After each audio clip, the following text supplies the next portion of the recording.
교동문 53번 시편 121편을 교독하시겠습니다. 내가 산을 향하여 눈을 들리라. 나의 도움이 어디서 올까? 여호와께서 너를 실족하지 아니하게 하시며 너를 지키시는 이가 졸지 아니하시리로다.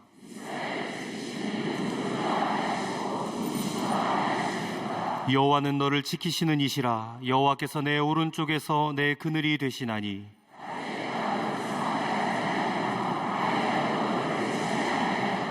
여호와께서 너를 지켜 모든 환난을 면하게 하시며 또 내 영혼을 지키시리로다. 아멘.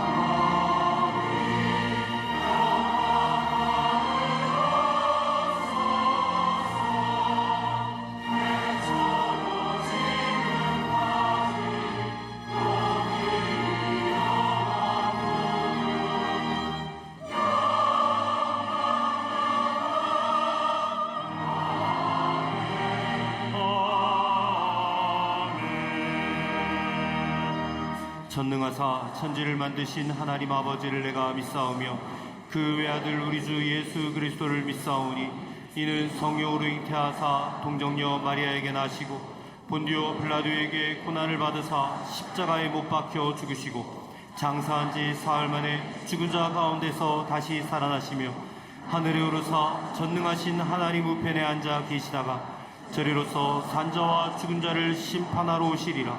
성령을 믿사오며 거룩한 공회와 성도가 서로 교통하는 것과 죄를 사하여 주시는 것과 몸이 다시 사는 것과 영원히 산 것을 믿사옵나이다. 아멘. 예수 그리스도 안에 거하는 사랑하는 주의 자녀들이 이 자리에 모여 거룩하신 주님의 이름을 송축하며 예배하게 하시오니 감사드립니다. 예배하는 자는 신령과 진정으로 예배할지라고 말씀하셨사오니 오늘 우리가 드리는 예배가 우리 자신을 드리는 거룩한 산제사가 되어 아버지의 마음을 흡족하게 하는 예배가 되게 하여 주시옵소서. 세상의 빛이 되는 교회를 위하여 세우신 담임 목사님, 오직 십자가, 오직 복음이면 충분하다 선포하며 우리 왕님을 복음 공동체로 이끌어 가실 때에 복음의 열매가 거두어지게 되실 줄로 믿습니다. 담임 목사님의 예수님을 향한 열정, 그 사랑, 간절한 기도를 통하여 광림의 모든 성도들이 복음의 바른 길을 걸어가도록 인도하여 주시옵소서. 오늘 주의 말씀을 들고 단위에 서실 때에 말씀의 기갈로 목말라 하는 영혼들에게 꼭 필요한 생수의 말씀이 담임 목사님을 통하여 흘러가게 하여 주시옵소서. 가란 영혼의 참된 만족과 새 힘을 얻는 오늘 말씀 되게 하여 주실 줄로 믿습니다. 예배하는 모든 성도들 말씀을 듣는 가운데 영혼과 육신의 치유와 회복을 주시옵소서. 예배를 마친 후에 우리에게 부어주신 놀라운 기쁨과 평강을 가슴 한가득 품고 한 주간을 승리하며 살아가게 도와주시옵소서. 갈릴리 성가대와 오케스트라에 영감 있는 찬양을 올려드릴 때에 주님이 기쁘시게 음향하여 주시옵소서. 거룩한 찬양의 하모니가 주님을 더욱더 영화롭게 하는 아름다운 제물이 되게 하여 주시옵소서. 제단을 장식한 손길과 그 헌신을 또한 기쁘게 받아주셔서 헌신한 가정의 복된 일들을 주님 이루어 주시옵소서. 함께 예배하는 광림남교회 해외 선교지 방송으로 예배하는 모든 광림의 지체들에게 한량없는 주의 은혜로 축복하여 주시옵소서. 우리 예배를 기뻐 받아주실 줄로 믿사옵고 거룩하신 예수 그리스도의 이름으로 기도하옵나이다. 아멘. 오늘 성경 말씀은 마태복음 11장 28절부터 30절까지입니다. 수고하고 무거운 짐진 자들아 다 내게로 오라. 내가 너희를 쉬게 하리라. 나는 마음이 온유하고 겸손하니 나의 멍에를 메고 내게 배우라. 그리하면 너희 마음이 쉼을 얻으리니 이는 내 멍에는 쉽고 내 짐은 가벼움이라 하시니라. 아멘.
우리 갈릴리 성가대와 오케스트라의 귀한 찬양에 감사합니다. 명절 잘 보내셨는지요? 불러도 대답 없는 명절 잘 보내셨는지요? 만나 뵈서 반갑습니다. 이번 명절을 보내면서 여러분의 마음속에 어떤 분들은 감사가 있고 기쁨이 있고 가족들이 함께 모여서 행복한 마음으로 보내실 분도 계셨을 겁니다.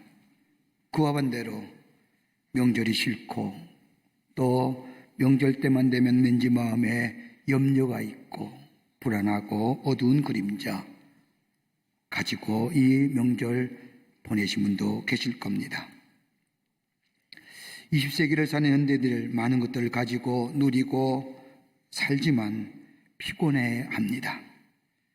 피곤한 삶을 벗어보고자 쉼과 안식을 찾아 떠나기도 하고 보내기도 하지만 도대체 얻기가 쉽지 않습니다. 그러게 입에서 나오는 가장 많이 나오는 말은 죽고 싶다는 소리라고 합니다. 몸담은 직장에서부터 지니고 있는 명예와 지위의 자리서부터 더 나아가 가정으로부터의 쉼과 안식을 얻고자 애를 씁니다. 심리학자 나폴레옹 힐은 인간에게 특별히 현대를 살고 있는 사람들에게 7가지의 불안이 있다고 합니다. 이것 때문에 안식과 쉼이 사라진다고 합니다. 하나는 경제적인 불안입니다. 가난해질까봐. 돈 없음에 불안함입니다. 은퇴하고 나서 고령화 시대에 내 살 나이가 참 많은데 그때 내가 어려우면 어떨까? 가난해질까봐 경제적인 불안에 염려가 많습니다. 두 번째가 있다고 한다면 실패할까봐 불안해합니다. 그러기에 선뜻 어떤 일 나서지 못합니다. 여기는 나에 대한 믿음이 부족하고 더 나아가 다른 사람에 대한 신뢰가 부족하기에 선뜻 모험적인 일을 감행하지 못합니다. 실패할까봐 두려움에 불안합니다. 세 번째는 질병에 대한 불안입니다. 건강에 대하여 늘 불안해합니다. 육체의 건강, 그러기에 건강에 대한 관심이 많습니다. 요즘 치카 바이러스가 이야기하니까 모기 한 방울 물려도 치카 바이러스 걸린 거 아니야? 라고 생각합니다. 절대 그런 일 없습니다. 괜한 염려입니다. 조금만 부족해도 조금만 아파도 내가 큰 병 걸린 것처럼 건강에 대하여 질병에 대하여 불안해합니다. 네 번째는 사랑에 대한 불안입니다. 사랑하는 사람에게 버림받을까봐, 사랑함이 깨지면 어떻게 할까, 내 사랑하는 아내에게, 내 사랑하는 남편에게, 더 나아가 내 자식에게 사랑이 끊어지면 어떡할까라고 하는 이 불안함, 이것 때문에 늘 염려와 걱정이 가득 찼습니다. 다섯 번째는 노쇠에 대한 불안함입니다. 늙어짐에 대한 불안함입니다. 나이 먹음에 대하여 불안함입니다. 여러분, 자연현상입니다. 창조의 질서입니다. 여러분, 늙어진다고, 나이 먹는다고, 피부에 주름살이 는다고 추한 거 아닙니다. 그 나름대로 아름다움이 있는 겁니다. 오히려 역행하는 것이 추한 겁니다. 보면 압니다. 자연스러운 게 아름다운 겁니다. 그러기에 노쇠에 대하여, 나이 먹음에 대하여 불안해합니다. 여섯 번째 있습니다. 자유에 대한 불안함입니다. 우리나라가 그렇죠? 지켜야 할 것입니다. 자유 잊어버리면 어떡할까? 이것 때문에 불안해합니다. 이것 때문에 두려워합니다. 개인적으로 보더라도 내 자유가 침해당하면 분노합니다. 내가 가진 것에 대하여 내 권리가 뺏겨졌다고 한다면 이거에 대하여 노함이 극에 달합니다. 일곱 번째는 죽음에 대한 불안입니다. 여러분, 죽는 건 자연적 현상입니다. 죽음에는 예외가 없습니다. 평등한 겁니다. 실존적 한계입니다. 여러분, 우리 가운데 죽음이 없다고 한다면 우리는 유한적 존재가 아니라 무한한 존재일 겁니다. 그러기에 이런 불안 때문에 늘 피곤해합니다. 배가 고파서 표현한 것이 아니라 이 불안감에 어떻게든지 피하고 싶은 마음에 할 수만 있다면 피해보려고 하고 쉼과 안식을 갖기를 원합니다. 그런데 안 됩니다. 이런 이 시대의 작은 우리들에게 오늘 본문 말씀은 예수님께서 수고하고 무거운 짐진 자들아 다 내게로 오라 하십니다. 여러분, 이처럼 이 시대에 필요한 말씀이 어디 있겠습니까?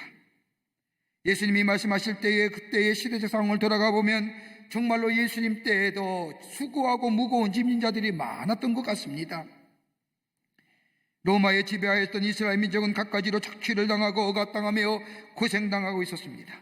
경제적으로는 말할 수 없는 빈곤의 허덕이었으며 사회적으로는 극심한 혼란에 빠져있던 시대, 그러기에 이스라엘 백성은 이러한 정치적이고 경제적이고 사회적인 극심한 혼란 가운데 구원해 줄 메시아의 대망을 더 갈망하고 있었습니다.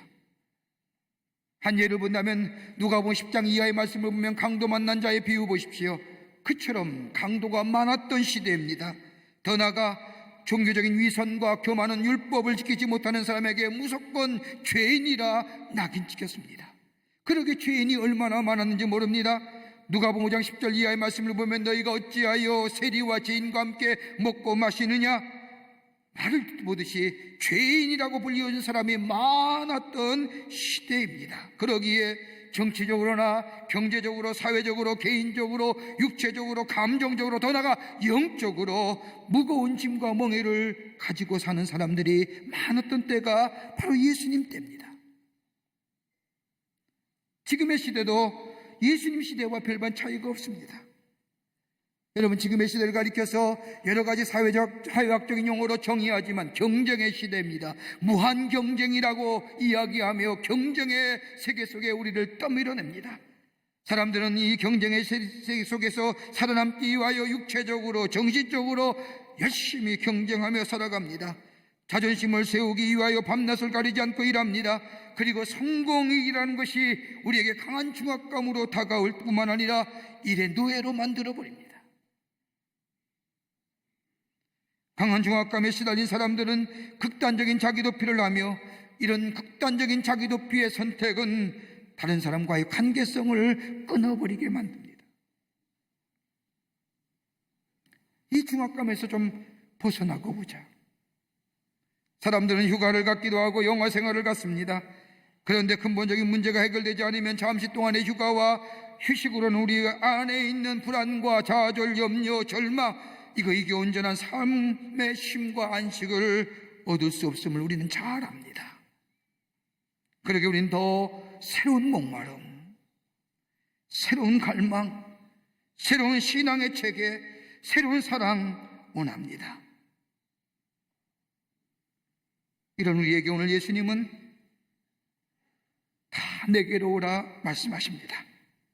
그냥 내게로 오라고 말씀하신 것이 아니라 수고하고 무거운 짐진 자들아 다 내게로 오라, 내가 너희를 쉬게 하리라 하십니다. 여러분, 예수님이 이 땅에 오신 목적이 무엇입니까? 예수님은 이 땅에 오신 목적은 인생의 어떤 신비한 깨달음을 주시기 위해서, 그리고 그 해답을 찾고자 편안한 생활을 떠나라 말씀하시기 위해서 이 땅에 오신 분이 아닙니다. 예수님 일정한 그룹의 사람들에게, 또 주변의 다른 민족들에게 정체성을 가지기 위해서, 민족적 가치를 심어주기 위해서 오신 분도 아닙니다. 예수님은 어떤 민족에게도 그들의 유구한 문화나 그 사회의 응집력을 자랑할 근거를 주신 일이 없습니다. 예수님 로마의 시민들이 자신들의 도시는 영원할 것이라고 주장할 때에 가졌던 교만처럼 그 어느 민족에게도 군사력을 자랑해도 된다고 확정시키기 오신 분도 아닙니다. 그리스도인들의 직접 용기를 칭찬해 주시기 오신 분도 아닙니다. 그분들이 은근히 즐겼던 하나님의 도덕적 존재, 그 문화를 높여주시기 위해서 오신 분도 아닙니다. 예수님이 또 오신 목적은 다른 것이 아니라 우리의 삶 속에, 지치고 힘든 영혼 속에 안식과 쉼 주시기 위해서, 참된 자유 주시기 위해서 이 땅에 오셨습니다. 그러기 오늘 예수님은 수고하고 무거운 짐진 자들아 다 내게로 오라, 내가 너희를 쉬게 하리라 하시는 겁니다. 여러분, 여기에 수고한다는 말은 뭘까요? 헬라어로 코피온테스라고 얘기하는데 능동태입니다. 수고한다는 것은 스스로 일을 만들어서 자기 책임하에 고생하는 겁니다. 스스로 사서 고생하는 겁니다. 고생할 것이 아닌데 만들어 고생하는 사람 우리 주변에 많이 있습니다. 스스로 고생을 만들어 하는 것, 그 밑바닥에는 다른 것이 아니라 우리 안에 있는 욕심과 욕망 때문에 스스로 만들어 고생하는 것, 이게 수고한다는 겁니다. 무거운 게 어떤 건가요? 여기 무거운 짐이라고 얘기하는데 성경에 무거운 짐은 페루티스메노이라고, 페루티노스메노이라고 헬라어의 수동태입니다. 이건 다름이 아니라 약하기 때문에 피하거나 묘면할 길이 없어서 수동적으로 당하는 고통, 원하지는 않지만 부득이 끌려가면서 억지로 당하는 고통, 책임감이지요. 억지로 질 수밖에 없는 거예요. 페포르티스메노이라는 억지로 질. 할 수만 있다면 안 주고 싶은데 할 수 없어지는 것. 여러분 가만히 보십시오. 우리의 삶 수동적이든 능동적이거든 이 수고하고 무거운 짐지고 사는 인생 아닙니까? 누구나 할 것 없이 이런 고통에 시달려 삽니다. 그런 우리들에게 오늘 성경 말씀은 예수님은 수고하고 무거운 짐진 자들아 다 내게로 오라 내게 너희를 쉬게 하리라. 여러분 쉰다는 게 뭘까요? 안식 주신다는 게 무슨 의미일까요? 좀 더 구체적으로 성경의 말씀을 찾아보면 마태복음 11장 3절과 5절의 말씀을 보면 세례 요한이 헤롯에 의하여 옥에 갇혔을 때에 세례 요한의 제자들이 예수님께 찾아와 묻습니다. 예수님, 오실 그이가 당신이 오니까 우리가 다른 일을 기다려오니까 당신이 메시아입니까? 하나님의 아들이십니까? 라고 세례 요한의 제자들의 질문에 예수님께서 대답하십니다. 너희가 가서 듣고 보는 것을 요한에게 고하되 석역이 보며 안진뱅이가 걸으며 문둥병이가 깨끗함을 받으며 귀머거리가 들으며 죽은 자가 살아나며 가난한 자에게 복음이 전파된다고 전하라 하십니다. 예수님 그렇게 하셨습니다. 앞을 보지 못하는 자가 예수 앞에 나올 때에 보게 되었습니다. 한센병 환자가 예수 앞에 나왔을 때 그의 병이 깨끗이 나음을 입었습니다. 그런데 가만히 보십시오. 예수님의 고침과 취함을 받은 사람은 거기에 나온 소수의 사람입니다. 다 고침받은 게 아닙니다. 그런데 오늘 본문의 말씀을 보면 수고하고 무거운 짐진 자들아 다 내게로 오라. 다 모두입니다. 예외 없이 예수 앞에 다 나오기 엄하면 참된 쉼과 안식을 얻는다는 겁니다. 그런데 조건이 하나 있습니다. 멍에 매야 됩니다. 멍에 맨다는 게 뭘까요? 여기서 말하는 멍에는 다른 것이 아니라 내게 수고하고 무거운 내 아예 자의적이든 타의적이든 수고하고 무거운 짐 다 내려놓고 나의 멍에를 맨다는 것은 예수 그리스도의 멍에를 메고, 다시 말한다면 예수 그리스도의 십자가의 흔적을 가지고 그 멍에를 메고 예수를 따라가는 삶 될 때에 예수님이 주신 참된 쉼과 안식을 얻을 수 있다는 겁니다. 그런데 예수님 말씀하십니다. 멍에는 쉽다는 겁니다. 내 멍에는 쉽다는 겁니다. 예수님이 주셨던 십자가와 예수님이 받으셨던 능력, 비난, 참 보기 힘들고 참 지기는 어려운 것 같지만 예수님은 그렇게 얘기하지 아니하고 쉽다, 잘 맞는다는 겁니다. 이주에 쉽고 편하게 가는 것이 아니라 내 몸에 적합하다는 겁니다. 잘 맞기에 무겁지 않다는 겁니다. 여러분 아무리 좋은 옷이라 할지라도 내 몸에 맞지 아니하면 그 몸은 거치장스럽고 부담스러울 때입니다. 그러나 비싼 옷이 아니라도 내 몸에 딱 맞으면 가볍습니다. 자유롭습니다. 오히려 기쁩니다. 그러기에 수고하고 무거운 짐자라 다 내게로 와 내가 너희를 쉬게 하리라 말씀할 뿐만 아니라 내 멍에를 지는데 내 멍에는 가벼우니라, 그리고 나를 따라오느라 라고 말씀하십니다. 왜 멍에가 쉽고 가볍다 하실까요? 멍에가 무거운 것 같은데 오늘 본문의 말씀을 통해서 몇 가지를 함께 말씀을 나누며 은혜 받기를 원합니다. 첫째는 예수와 함께 매는 멍에기에 쉽고 가볍다는 겁니다. 그리스도와 함께 지는 멍에입니다. 요즘에는 밭이나 논을 갈 때에는 트랙터를 사용하지만 옛날만 해도 멍에를 소와 말에 소의 목에 멍에를 쥐며 쟁기를 끌게 하였습니다. 밭갈이를 할 때 보습이 달린 쟁기를 소가 이끌고 갑니다. 소 한 마리가 이끄는 쟁기를 가리켜서 홀이라 얘기하고 두 마리가 끄는 쟁기를 가리켜서 결이라 얘기합니다. 한 마리의 소가 쟁기를 끄는 것보다 두 마리의 소가 쟁기를 끄는 게 더 쉽습니다. 예수님이 말씀하신 나의 멍에를 맨다는 것은 나 혼자만 예수님이 매셨던 멍에를 매는 것이 아니라 예수와 함께 지는 멍에, 예수와 함께 겨는 멍에, 그러기에 그 멍에는 가볍다는 겁니다. 그러기에 그 멍에가 가볍게 내 마음속에 무거움과 불안이 아니라 평안과 기쁨이 있다는 겁니다. 그러기에 너희는 마음에 근심하지 말라는 말이 바로 이 말입니다. 예수와 함께 지는 멍에기에 쉽고 가볍다는 거예요. 일본의 기독교자 게넨테 수작과 쓴 책 가운데 침묵이라는 소설이 있습니다. 1980년대 한국 기독교 사회에 들어와 큰 방향을 일으킨 소설입니다. 일본에 처음으로 기독교가 들어갔을 때에 이를 소설화시킨 작품입니다. 예수 믿는다는 이유 때문에 형용할 수 없는 박해를 받으면서 하나님에 대한 믿음을 지키면서 끝까지 믿음 가운데 순교해가는 사람들, 믿음이 약해서 굴복하여 배교하는 사람들, 이것들을 지켜보는 사람들의 고뇌와 아픔을 그린 소설입니다. 예수 믿기로 작정한 사람들, 예수를 부인하지 않는 사람들은 말로 표현할 수 없는 끔찍스러운 박해와 고문을 당하면서 예수님을 부인하라고 협박을 받습니다. 썰물대 바닷가에 십자가를 세워놓고 거기에 사람을 메워둡니다. 미물대가 되면 바닷물이 밀려 들어오면서 그 물에 잠겨 수장됩니다. 예수를 부인하면 사는데 수많은 사람들이 예수를 부인하지 않고 밀려 들어오는 바닷물에 수장되어 죽고 맙니다. 이 사람들에게 복음을 전했던 전도자, 그 모습을 보고 답답한 나머지 하나님 앞에 기도합니다. 하나님, 능력 주시옵소서. 능력 나타내 보시옵소서. 저들을 구원하시옵소서. 그런데 하나님은 능력을 나타내 주지 않습니다. 전도자는 피땀 흘려가면서 더욱 안타깝게 기도합니다. 하나님, 당신이 왜 침묵하고 계십니까? 라고 기도하는데 이 전도자의 귀에 들려오는 뚜렷한 음성이 하나 있습니다. 나는 침묵하고 있는 것이 아니라 저들과 고통을 함께 나누고 있는 중이다. 함께하는 아픔, 함께하는 고통,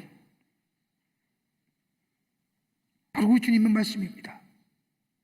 수고하고 무거운 짐진 자들아, 네가 자의적이든 네가 타의적이든 네 몸에 네 어깨에 지고 가는 그 수고하고 무거운 멍에와 같은 그 짐진 거 다 내려놓으라. 나와 함께 걸어가자.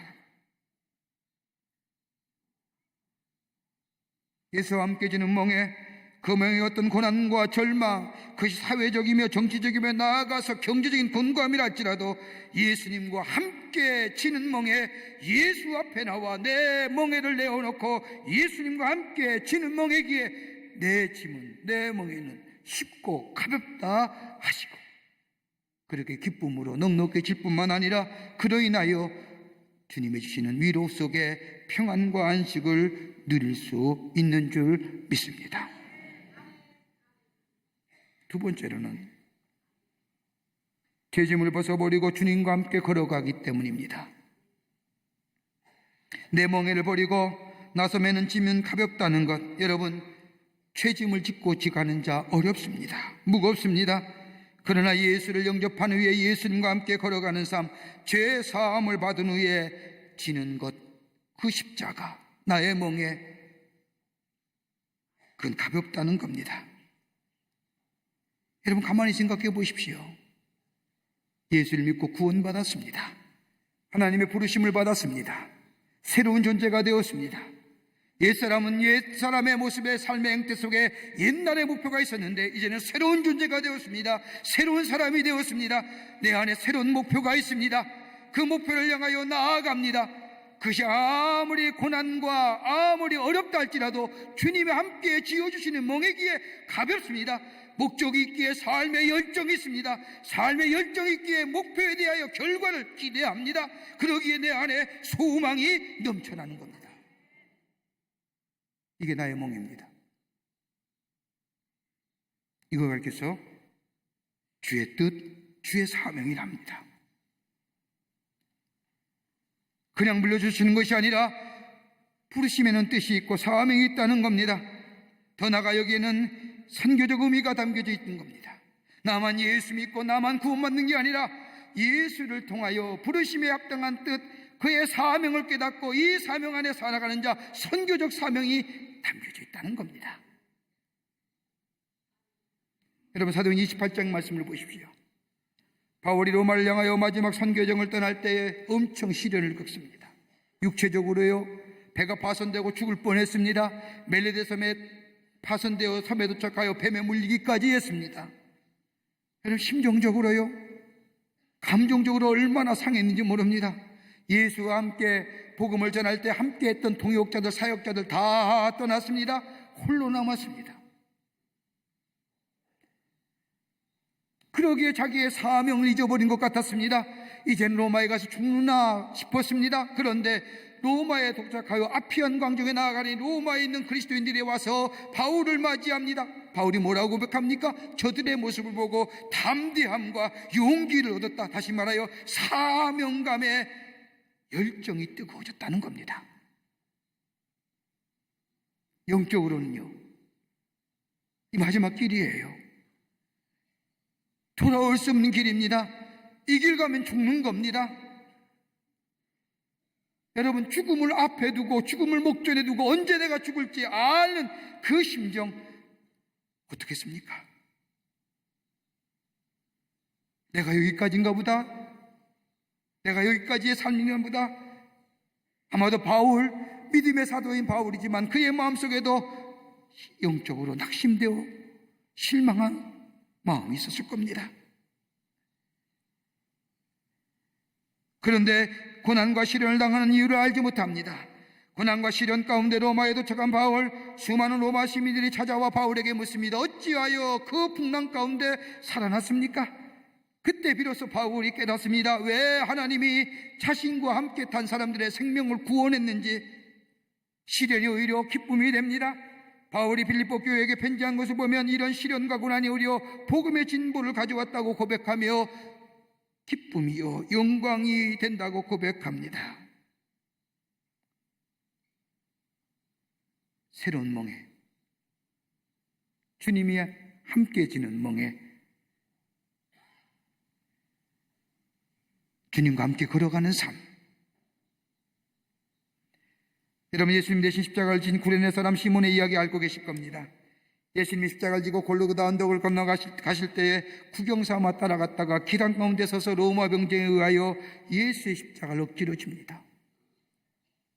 예수가 누군지도 모릅니다. 이 사람은 십자가가 뭔지도 모릅니다.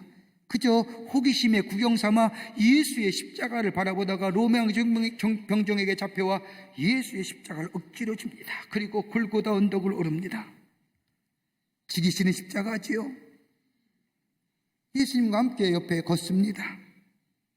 그런데 그들이 어떻게 되었습니까? 예수님이 부활 승천한 후에 그는 예수의 사람이 되었습니다.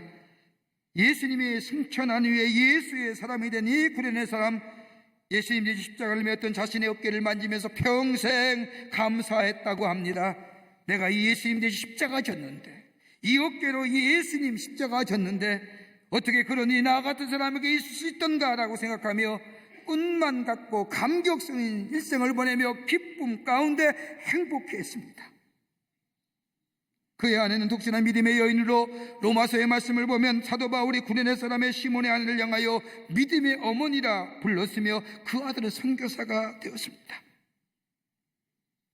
구레네 사람 시몬은 또 열심히 복음을 전하다가 하나님의 사람이 되어 마지막 순교하는 영광을 얻었는데, 이러하에 의하면 순교당할 때에 십자가에 못 박여 죽이겠다고 하자 이 구레네 사람 시몬이 말합니다. 예수님처럼 바로 십자가에 달린다는 것 너무나 무례한 일 아닌가? 나는 거꾸로 매달아 달라고 부탁합니다.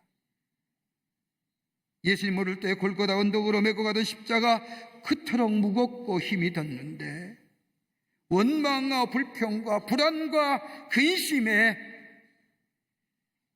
이제는 예수 영접하고 예수의 사람 되어 예수님과 함께 그 멍에 지고 걸어가는 삶. 지금은 손과 발에 보송파가 거꾸로 세워놓았는데도 아픈 줄 모릅니다. 가볍습니다. 기쁘기만 합니다. 왜요? 주님과 함께 지는 멍에 있기 때문입니다. 무거운 짐 버리고 주님과 함께 새로운 사명자의 삶으로 살아가는 삶이기 때문입니다. 여러분, 철공소에 가면 새와 새를 붙이는데 용접합니다. 2개의 금속을 가져다가 맹렬한 열로 용접하여 연결한 다음에 다시 용접한 그 새를 부러뜨리기 위해서 망치를 내리치면 어떻게 될까요? 웬만해선 안 부러집니다. 용접한 부분은 부러지지 않게 되어 있습니다. 맹렬한 열이 특정한 부분에 쪼여서 가장 약한 부분이, 부러졌던 가장 약한 부분이 열에 의하여 가장 강한 부분 되었기 때문입니다. 나의 삶과 나의 믿음, 가만히 보십시오. 내가 넘어지고 내가 쓰러지고 내가 절망하고 실망하는 것, 가장 나의 아픈 부분, 약한 부분 아닙니까? 그런데 거기에 예수와 함께 걸어가는 인생, 여러분, 그거 결코 넘어짐이 없습니다. 부러짐이 없는 겁니다. 그걸 가리켜서 나의 멍에 사명자라고 부르는 겁니다. 주님을 향한 믿음을 가지고 지는 멍에 새로운 사명자의 삶. 무거운 게 아니라 가볍고, 그리고 그 안에 기쁨이 있고 감사가 넘쳐나는 복된 인생 되는 줄 믿습니다. 끝으로 주님 안에 미래가 있습니다. 주님 안에 미래와 소망이 있다는 겁니다. 30절 말씀을 보십시오. 내 멍에는 쉽고 내 짐은 가벼움이라 하십니다. 예수님과 함께 지는 멍에, 그리고 제 사랑을 받아 하나님의 자녀로서 부르심의 새로운 사명 받은 자, 하나님의 백성으로 지는 멍에, 이건 무겁고 힘든 것이 아니라 가볍고 기쁘고 더 나아가 쉬운 겁니다. 우리의 삶 아무리 어렵다 할지라도 넉넉히 감당합니다. 왜요? 우리의 미래가 주님 안에 있기 때문입니다. 하늘나라의 소망이 우리 가운데 있기 때문입니다. 주님의 약속한 말씀이 내 안에 이루어 성취되기 때문입니다. 그러기에 이 멍에는 쉽고 가볍고 더 나아가 기쁘고 감사가 넘쳐납니다. 복음성가 가수 가운데 마할리아 잭슨이라고 하는 여인이 있습니다. 그녀가 쓴 책 가운데 Move in Up이라고 하는 자서전에 이런 이야기가 하나 있습니다. 이 마할리아 잭슨은 저 미국의 뉴올리언스주에 있는 기찻길과 하천 제방 사이에 태어납니다. 기차가 지나갈 때마다 집이 흔들려 무너질 듯 합니다. 제방의 주변에 살던 사람은 도심에서 가난하고 소외당하여 물려진 사람들입니다. 그들은 한 촌을 이루어 그곳에서 살면서 그들이 주로 부르던 노래가 있었는데, 그 노래는 구세군 운동이 한참 확장되어 갈 때에 런던에서 많이 불렀던 찬송가입니다. 마할리아 잭슨은 그 찬송들을 부르기를 좋아합니다. 그녀는 가족들을 부양하기 위해서 중학교 2학년을 마치고 학업을 중단하고 세탁소에 취직합니다. 사람들의 더러운 옷을 모아다가 빨래하여 다림질하여 깨끗한 옷으로 바꿉니다. 사람들의 더러운 것, 깨끗함으로 바뀌는 것에 감사하니 마할리아는 일할 때마다 찬송합니다. 노래를 합니다. 주일이 되면 교회에 나가 찬양합니다. 16살이 되자 마할리아는 더 나은 삶을 위하여 뉴올리언스에서 시카고로 이주합니다. 그리고 대형 호텔의 객실에 일하는 사람으로 취직하여 나름대로 일을 열심히 합니다. 침대에 볼을 가릅니다. 더러웠던 방을 치웁니다. 깨끗한 방으로, 깨끗한 시트로 바꾸는 일에 열심을 다하면서 노래합니다. 노래하는 동안 그의 노래소리, 그의 아름다운 음성이 사람들에게 알려주면서 본격적으로 찬양 부르는 복음성가 가수가 됩니다. 이렇게 26년이 흐른 후에 그녀는 미국에서 가장 아름다운 호텔 중에 하나인 호텔에서 시카고의 음악인들이 모인 장소에서 복음 성가를 부릅니다. 오스트리아 비엔나에서 노래를 부르고 또 수많은 관객들이 모인 런던의 로얄 알버트 홀에서 노래를 부른다. 그가 찬양할 때마다, 그녀가 부를 때마다 많은 사람들이 은혜를 받고 하나님께로 돌아옵니다. 많은 사람들에게 영향을 미치자 음악가들이 이 마할리아의 목소리와 노래의 기교를 분석하고 싶어 만나서 묻습니다. 어떻게 당신의 목에서 그렇게 아름다운 소리와 기교가 나오는 비결이 어디에 있습니까? 그러자 이 마할리아 잭슨이 대답하기를, 저는요, 주님을 사랑하는 것 외에는 아무런 기교가 없습니다. 그러면서 말하기를, 제가 사랑하는 분께서 너를 높여주신 것입니다.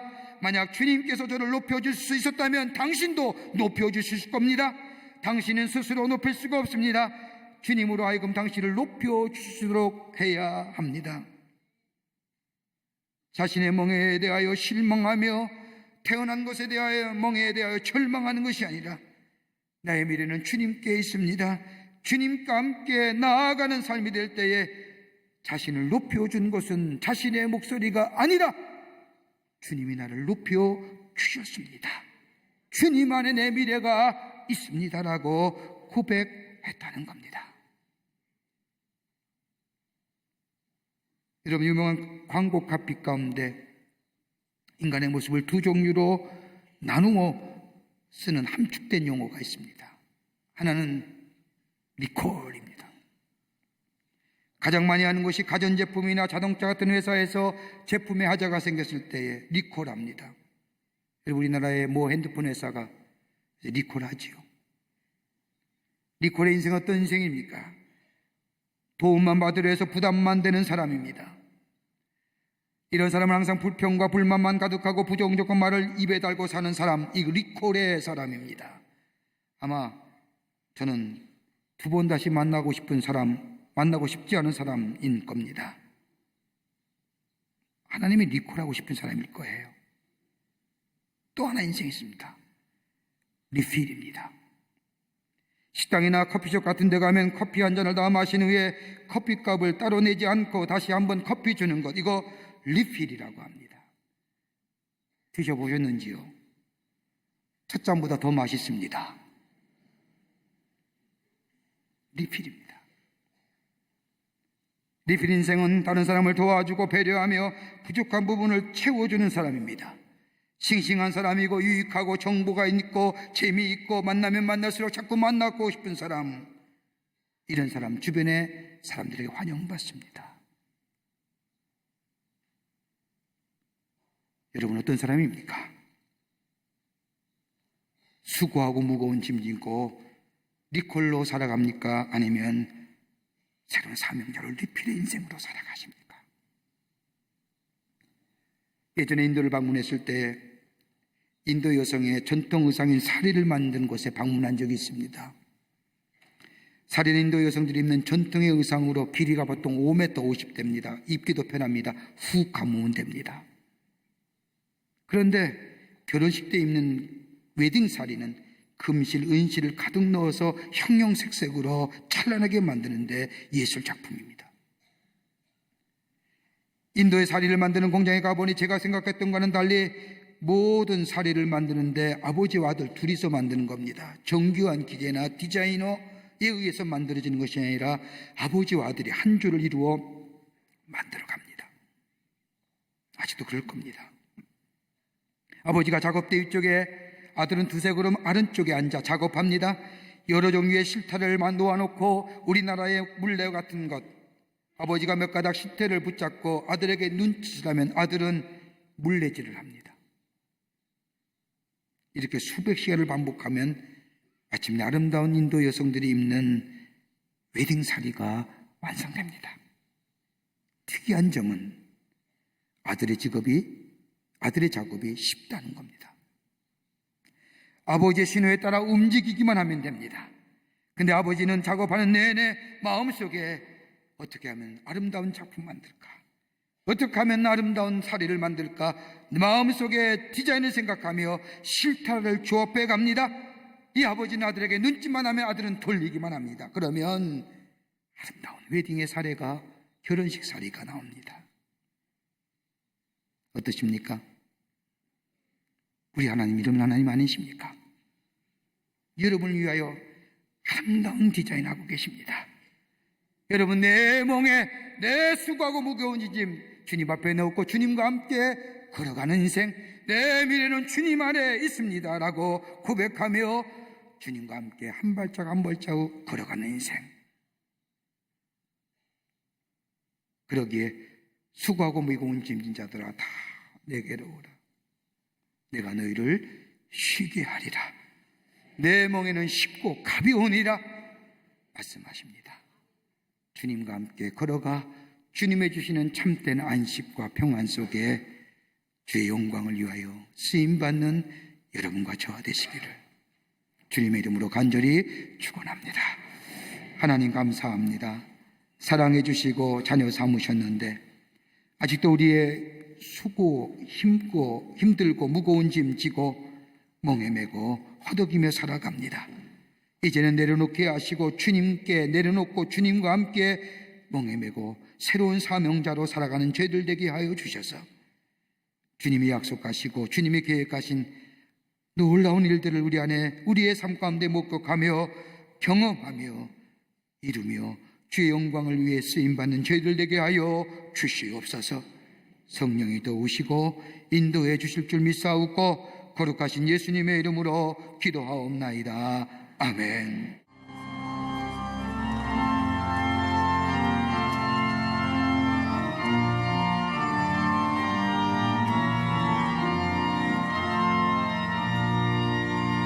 누가 주를 따라 섬기려는가 누가 죄를 떠나 주만 따를까 누가 주를 섬겨 나를 구할까 누가 주의 길을 따라 가려나 부르심을 받아 주의 은혜로 주를 따라가네 주만 따르네 세상 영광 위에 따름 아니요 크신 사랑이네 주만 따르고 주가 내려주신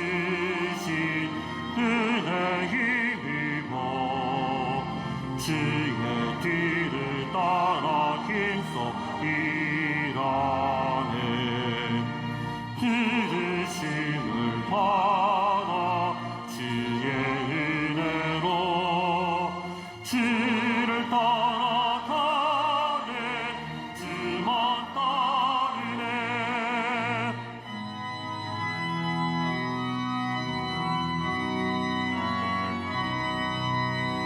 환난 비방 많고 원수 당하나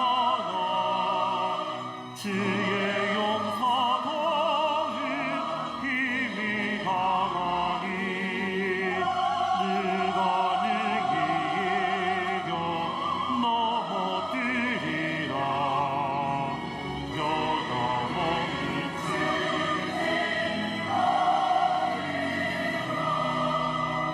기쁜 찬송하며 주의 은혜로 주를 따라가네 주만 따르네. 지금 우리 주 예수 그리스도의 크신 은혜와 우리 하나님의 말로 형용할 수 없는 사랑하심과 우리 안에 내재하시며 동행하시며 인도하시며 역사하시는 성령님의 놀라운 능력의 역사가 거룩한 성일 주의 전에 올라와 하나님 앞에 예배하며 주의 말씀 가슴에 품고 내 모든 무거운 짐 내려놓고 주님과 함께 지며 내 미래는 주님 안에 있음을 고백하며 주님과 함께 걸어나가 풍성한 열매를 맺는 삶으로 살아가기로 새롭게 결단하며 저 세상을 향하여 나아가는 우리 모든 사랑하는 광림의 권속들과 영상을 통하여 예배드린 한국교회 성도들과 그 밖에 거룩한 백성들 위해 주께서 지금으로부터 영원토록 함께 하시기를 간절히 축원하옵나이다. 아멘. 조실